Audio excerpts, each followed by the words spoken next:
Suara irama gending gamelan mengiringi dengan meriah gerak-gerik seorang penari yang menghibur warga desa di keramaian malam. Siulan, teriakan, hingga rayuan terdengar dari penonton yang terpesona dengan kemolekan bentuk tubuh sang penari. Nyai Gadis, siapa warga desa yang tak mengenalnya? Bahkan semua perempuan iri dengan kecantikan dan bentuk tubuhnya. Setiap pria mengagumi senyum indah yang menggoda dan keindahan yang tak tergambarkan yang terdapat pada dirinya. Ada seorang pria menyaksikan dari pinggir panggung, seorang demang ternama yang beruntung dapat menikahi sosok perempuan tercantik di desa itu. Warga memanggil sosok terhormat itu dengan nama Demang Wiguna. Di sudut gelap itu, ia memandang orang-orang yang hanya mampu berkhayal untuk menyentuh istrinya di atas panggung itu. Sedangkan untuk dirinya, Nyai Gadis akan selalu siap untuk memuaskannya. Tepat beberapa saat setelah gending gamelan berhenti, Nyai Gadis turun dari panggung. Tak mampu menunggu lebih lama, Demang Wiguna menarik tubuh istrinya dan menciumnya dengan penuh nafsu. Nyai Gadis membalas ciuman itu hingga belakang panggung memiliki tontonan tersendiri untuk para pemain gamelan. Siapa sangka, meskipun menjadi istri seorang demang terkaya di kerajaan, Nyai Gadis belum mendapatkan apa yang diinginkan. Ia menjalin hubungan dengan seseorang yang berhasil merebut hatinya. Sosok bangsawan yang diasingkan oleh garis keturunannya, Raden Girisangkur. Sayangnya, tidak mudah untuk seorang Girisangkur merebut Nyai Gadis dari sosok Demang Wiguna. Terlebih ambisinya jauh lebih besar. Ia tak hanya ingin memiliki Nyai Gadis dalam satu kehidupan. Di tengah hubungan terlarang yang mereka lakukan, mereka merencanakan sebuah tragedi yang mengerikan. Saat purnama menerangi dengan cahaya berwarna merah, sebuah pementasan besar-besaran diadakan. Raden Girisangkur memanggil sosok dalang yang terkenal di sana dan mempersiapkan pertunjukan yang akan disesali oleh warga desa. Demang Wiguna menanti dengan sangat tarian dari istrinya itu. Ia sudah bersiap menghabiskan malam yang istimewa setelah menikmati tarian istrinya yang disaksikan ratusan orang di sana. Namun, itu tak pernah terjadi. Pagelaran itu memanggil ribuan lelembut untuk menyaksikannya. Satu persatu warga yang terhipnotis oleh pertunjukan itu harus meregang nyawa dan menjadi tumbal Raden Girisangkur demi mendapatkan keabadian. Sebuah perjanjian terjadi di tanah yang sudah dibanjiri dengan darah warga satu desa. Sosok yang berasal dari api neraka memberkati Raden Girisangkur dengan tubuh yang tak bisa mati dan menua. Saat dibunuh, ia akan kembali bangkit ketika purnama merah kembali bersinar. Sedangkan Nyai Gadis akan terus bereinkarnasi dengan membawa perasaan cinta dan tubuh barunya yang selalu menawan. Demi semua keabadian semu itu, pagelaran Sewu Lelembut harus diadakan 100 tahun sekali ketika jasad Raden Girisangkur bangkit dan Nyai Gadis sudah bereinkarnasi.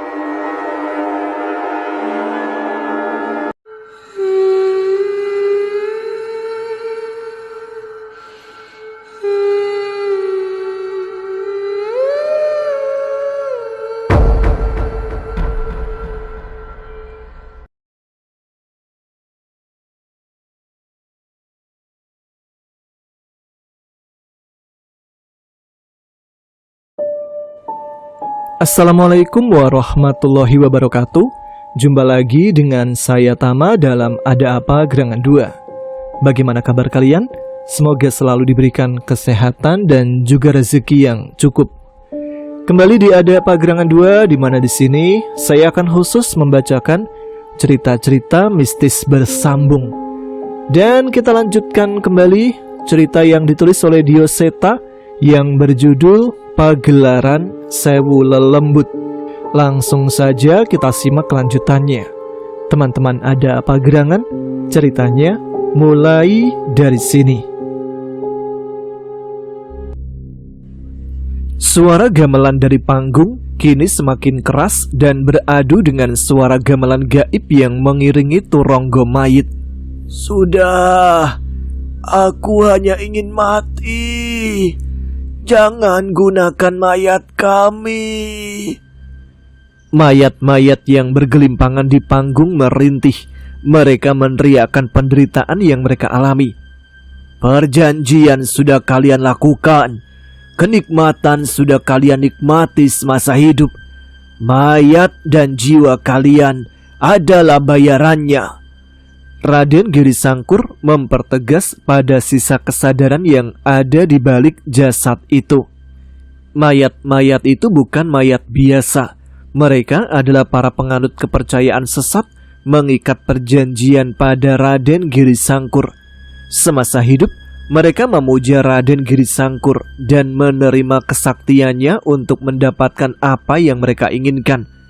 Sebelum kebangkitannya, kesaktian Raden Giri Sangkur menjadi berbagai ilmu, pengasihan, santet, pemikat, hingga pemancing kekayaan. Tidak ada yang gagal selama mereka berjanji setia dan bersumpah memberikan jiwa dan raganya untuk sang Raden. Ketika Raden Giri Sangkur bangkit, saatnya ia menuntut apa yang menjadi haknya.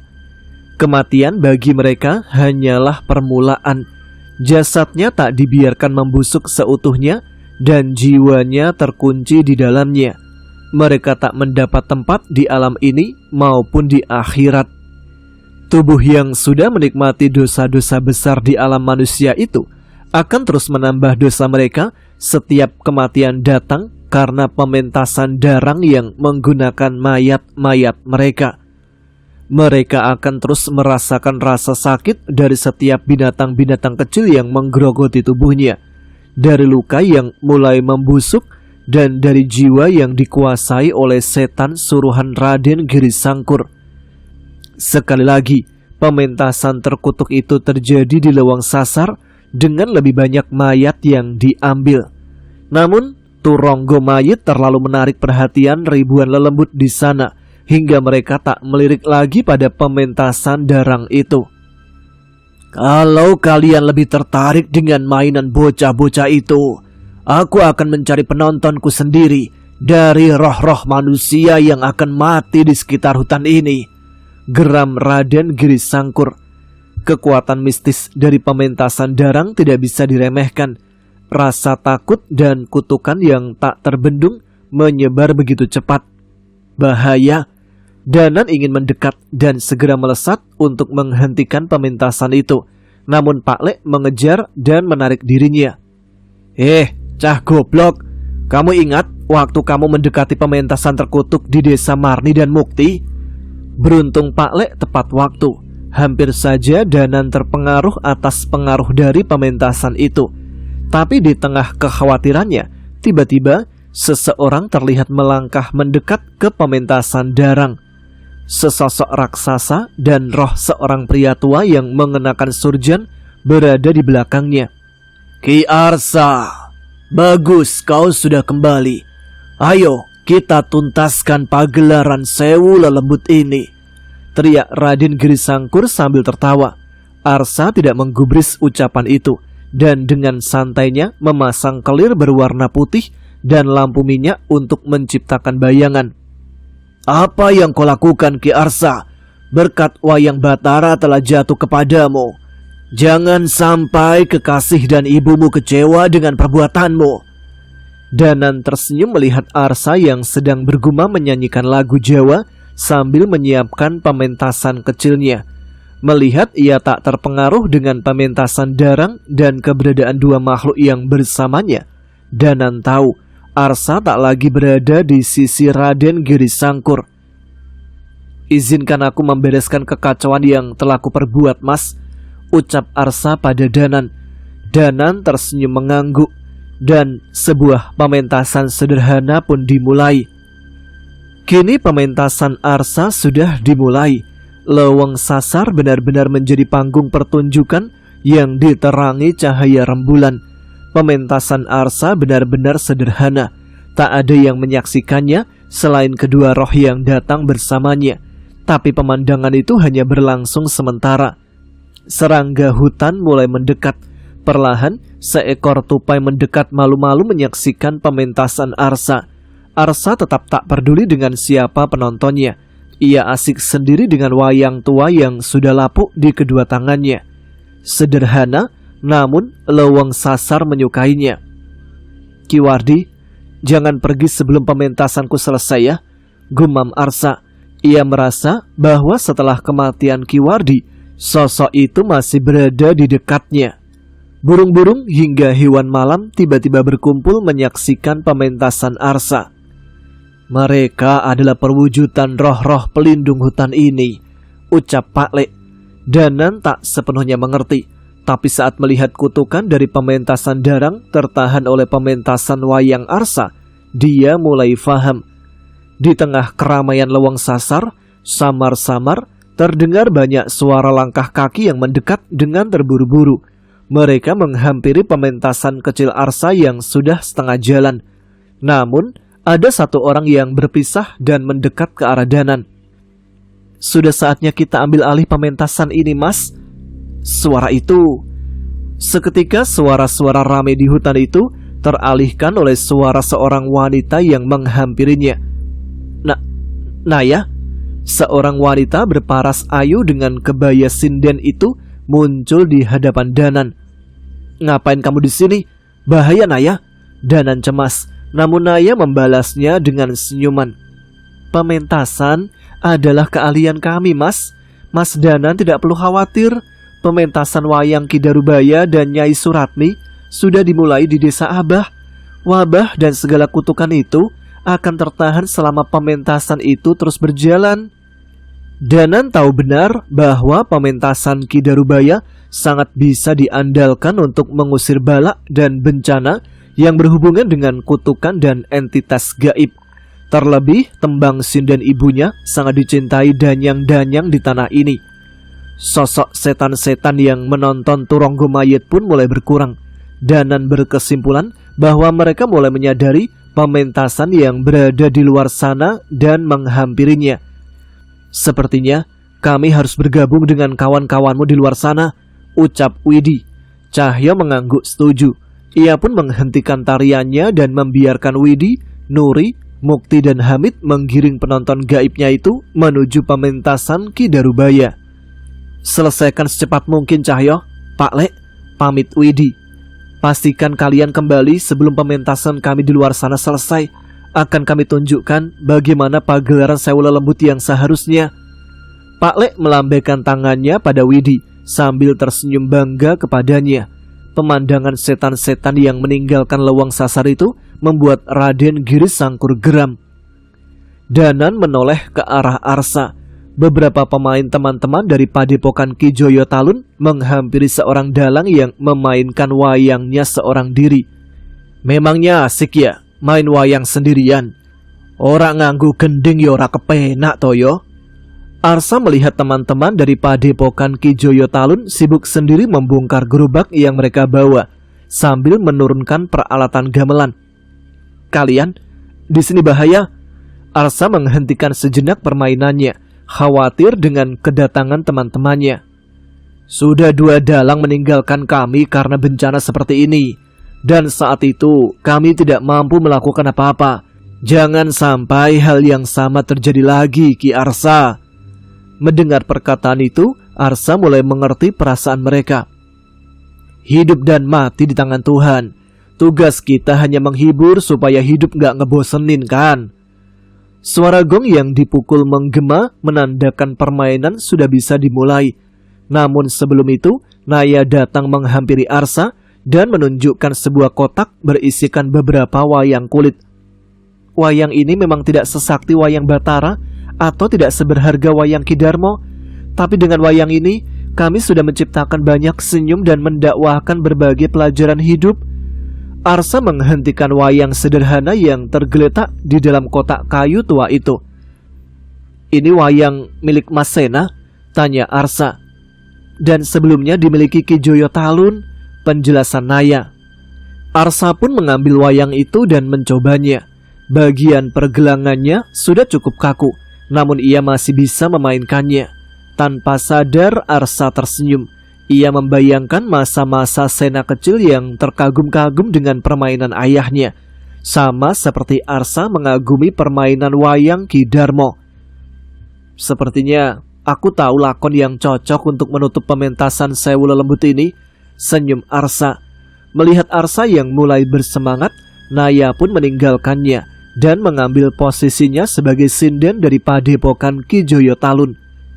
Jangankan manusia, dewa-dewi yang melakukan dosa pun mencari cara untuk pengampunan, seperti Dewi Uma yang dikutuk menjadi Dewi Durga dan dijatuhkan ke setra Gondomayit. Manusia yang bergelimang dosa akan jatuh ke tempat yang dilaknat. Inilah kisah bagaimana Sadewa meruat sang Dewi Durga, penguasa setra Gondomayit. Lakon Sudamala. Suara tembang yang dilantunkan Naya membuka pementasan padepokan Ki Joyo Talun, berhadapan dengan pementasan Darang di mana mayat manusia dimainkan seperti wayang. Tekanan kekuatan dari pementasan Darang membuat para pemain padepokan Ki Joyo Talun sulit mempertahankan kesadarannya dan tertarik untuk menyaksikan pementasan terkutuk itu. Namun saat dodogan dan kecrekan Arsa berbunyi, seluruh pemain karawitan dan sinden mendapatkan kesadarannya kembali. Dua gending saling beradu, dua panggung saling menantang. Satu memancing manusia ke dalam dosa, satu lagi mengingatkan siapapun untuk bertobat. Raden Giri Sangkur yang melihat hal itu ingin segera menghampiri pementasan Arsa dan memporak-porandakannya. Namun ia masih terhalang oleh serangan-serangan Guntur dan Dirga yang masih terus memaksakan diri. Sekarang giliran kita, Nan, ucap Cahyo. Danan mengerti. Ia pun menoleh ke arah Pak Le dan melihat ada 3 kobaran api kecil melayang di hadapannya. Sepertinya ini adalah rencana Pak Le. Jika bisa menyatukan ketiga api ini, mungkin kita bisa menandingi Rogo Geni Raden Giri Sangkur. Tapi Pak Le tidak bisa melakukannya sendiri, ucap Pak Le. Danan dan Cahyo melihat 3 api dengan warna yang berbeda. Api putih Sukma Geni, api merah Geni Baraloka, dan api hitam Geni Jiwo dari bilah hitam keris Sukma Geni. Danan dan Cahyo menyadari bahwa api itu tak bisa dikendalikan dengan sembarangan, terutama Geni Jiwo yang begitu agresif dan tidak terkendali. Aku sudah pernah mencoba mengendalikan Geni Baraloka, Pak Le. Tapi Geni Jiwo, biar aku aja, Cahyo menyela. Jangan ngawur, Jul, protes Danan. Pak Le menoleh pada Cahyo. Ia sadar mau tidak mau ia harus menyerahkan api hitam itu pada salah satu dari mereka. Kundalini, api dalam jiwa kalian harus lebih kuat dari api-api ini untuk mengendalikannya. Tubuh dan jiwa kalian harus mampu mempertahankan diri dari panasnya api-api ini. Ada Wanasura bersamaku. Resiko api hitam ini akan lebih kecil jika aku yang membawanya. Lagi pula, Dana lebih mahir mengendalikan Geni Baraloka, ucap Cahyo. Danan tak dapat menampik bahwa perkataan Cahyo ada benarnya. Tapi tetap saja ia khawatir akan bahayanya api hitam itu. Sedangkan Sukma Geni terikat dengan darah Pak Le. Tidak ada yang mampu menyalakannya selain Pak Le sendiri. Tidak ada waktu berpikir. Guntur dan Dirga sudah kewalahan tuh, teriak Cahyo. Mereka pun bertaruh. Danan menyimpan keris raga sukmanya dan Cahyo berkomunikasi dengan Wanasura untuk bersiap. Danan dengan tenang menerima Geni Baraloka. Namun Cahyo kesakitan saat api hitam itu tiba membara di atas telapak tangannya. Kamu yakin, Jul? Tanya Danan. Udah, gak usah banyak ngomong, cepet. Cahyo berlari lebih dulu menuju Raden Giri Sangkur sambil menahan rasa sakit dari api itu. Danan menyusul dengan Geni Baraloka yang berkobar di tangannya. Sedangkan Pak Le mengendalikan Sukma Geninya dan melindungi mereka berdua dari belakang. Aduh, panas. Cahyo kewalahan. Raden Giri Sangkur yang melihat hal itu mulai merasakan bahaya. Ia meledakkan api dalam dirinya berkali-kali hingga Dirga dan Guntur terpental. Jagat yang tak mengira bahwa Raden Giri Sangkur akan melakukan resiko itu tak sempat memindahkan Guntur dan Dirga. Kami belum kalah, teriak Guntur. Enak saja, ini baru dimulai, tambah Dirga. Walaupun masih ingin bertarung, tapi luka di tubuh mereka tak bisa bohong. Cukup, kalian mundur. Sekarang giliran kami, perintah Danan. Raden Girisangkur dengan sigap mengincar kobaran api Cahyo yang membuatnya kewalahan. Hawa panas dari tubuh Raden Girisangkur membuat api hitam itu semakin membara. Loh Pak Le, apinya makin gede. Pukulan-pukulan dari tubuh api Raden Girisangkur tak hanya sulit untuk dihindari, namun juga semakin membuat api hitam itu menggila. Cahyo, gunakan ilmu itu lagi, teriak Danan sambil menunjukkan purnama merah yang begitu besar.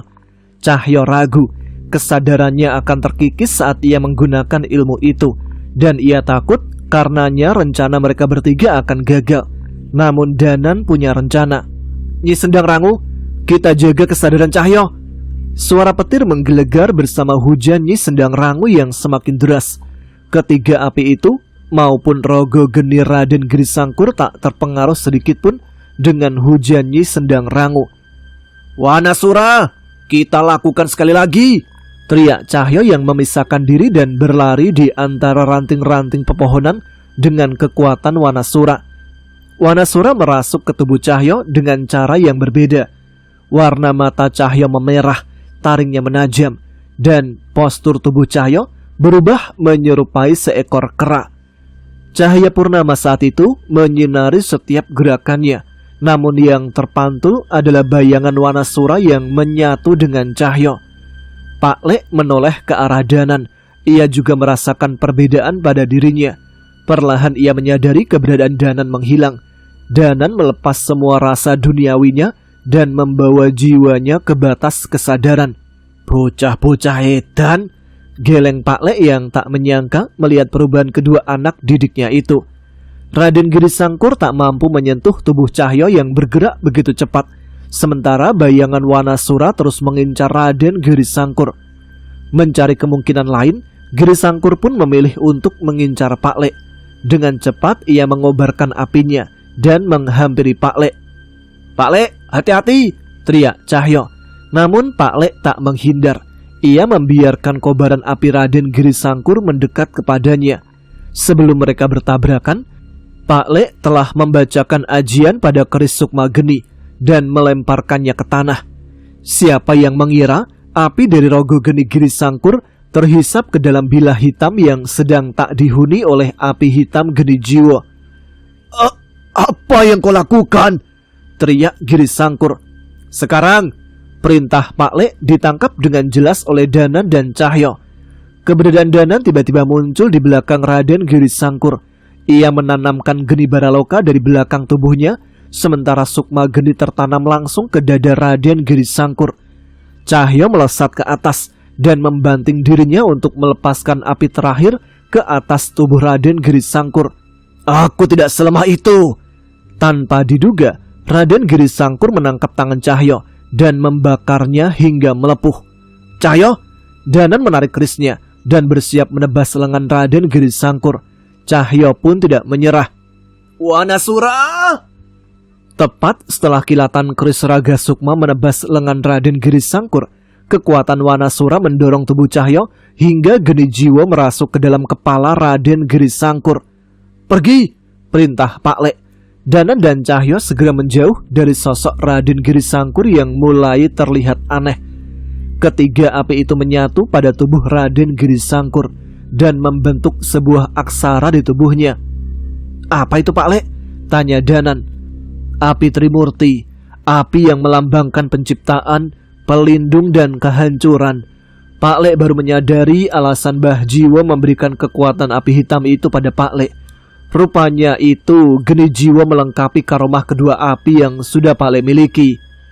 Danan dan Cahyo benar-benar kagum saat melihat reaksi api Trimurti menghentikan tubuh Raden Girisangkur.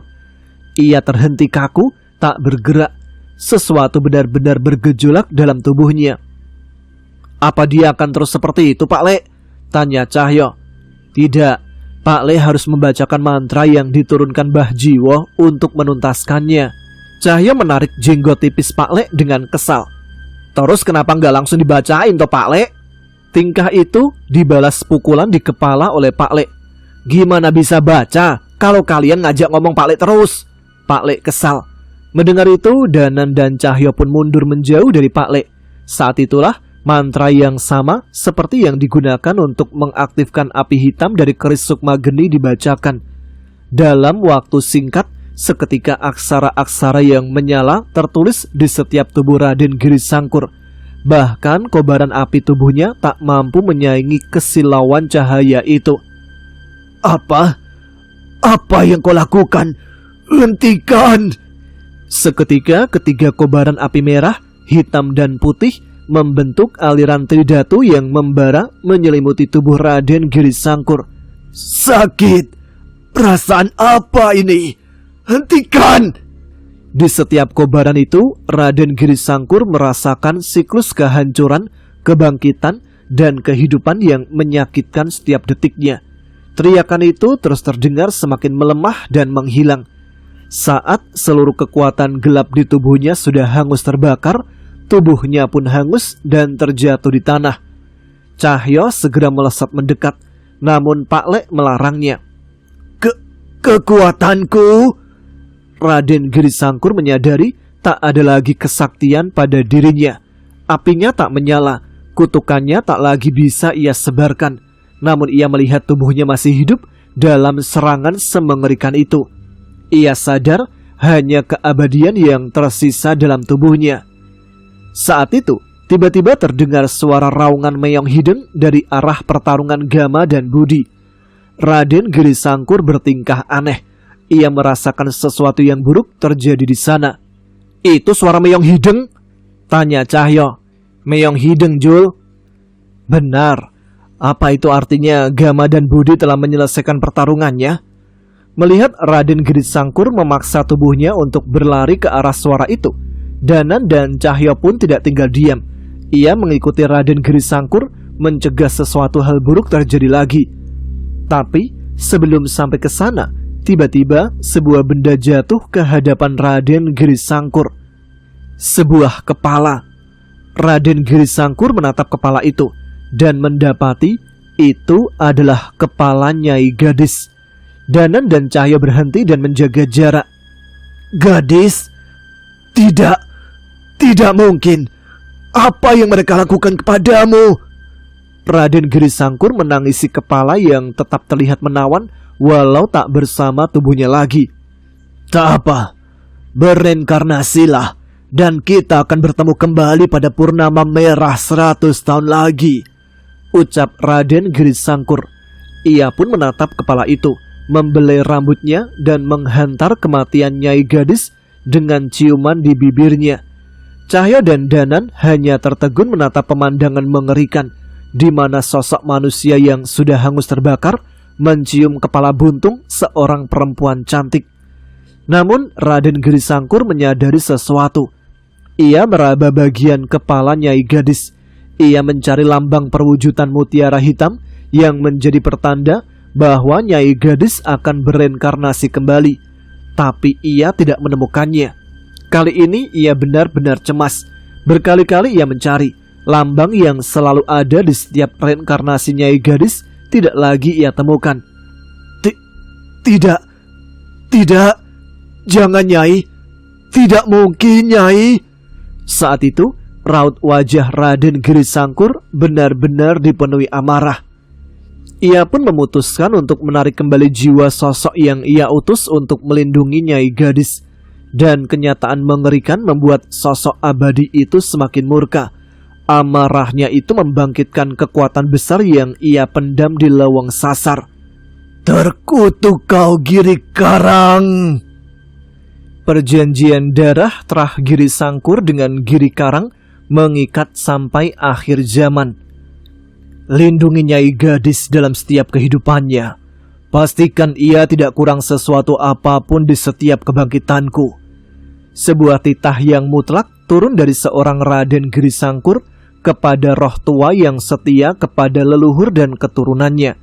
Sosok roh tua yang sudah mengabdi dengan puluhan leluhur Trah Giri Sangkur. "Baik, Raden." Tak ada keluhan, tak ada bantahan. Perintah yang diberikan Tuan adalah kebahagiaan bagi sang hamba. Tapi tak akan ada yang menyangka ratusan tahun dan sekian kehidupan menciptakan perbedaan. Dalam tubuh manusia, ia melihat senyum wanita itu ribuan kali lebih banyak. Ia mendengar tangis wanita itu ribuan kali lebih lirih. Ia menerima rasa itu jutaan kali lebih dalam. Tembok kepatuhan itu pun mulai retak. Keabadian itu menyiksa, Nyai. Giri Karang pernah mengucapkan kalimat itu pada Nyai Gadis saat mereka sedang menghabiskan waktu berdua sesudah pementasan. Sejenak tatapan mata Nyai Gadis terlihat kosong, namun sebuah senyuman muncul di bibirnya. Tidak, Giri Karang, keabadian akan indah jika kita tahu ada orang istimewa yang terus menanti kita.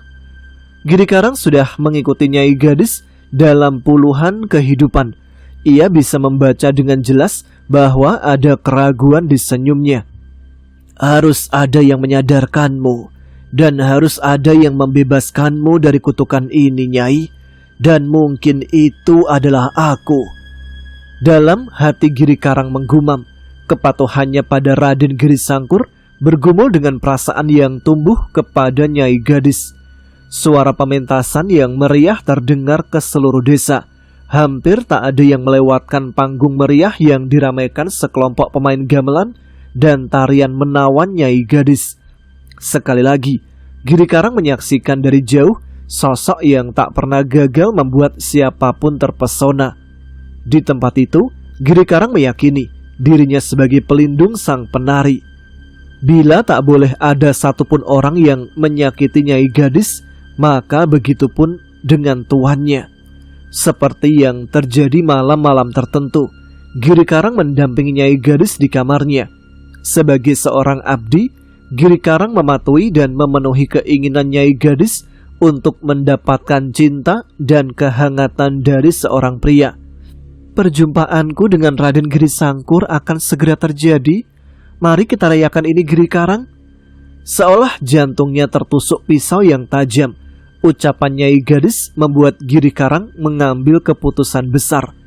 Sebelum penyatuan itu terjadi, Giri Karang membasuh tubuhnya dengan ritual darah.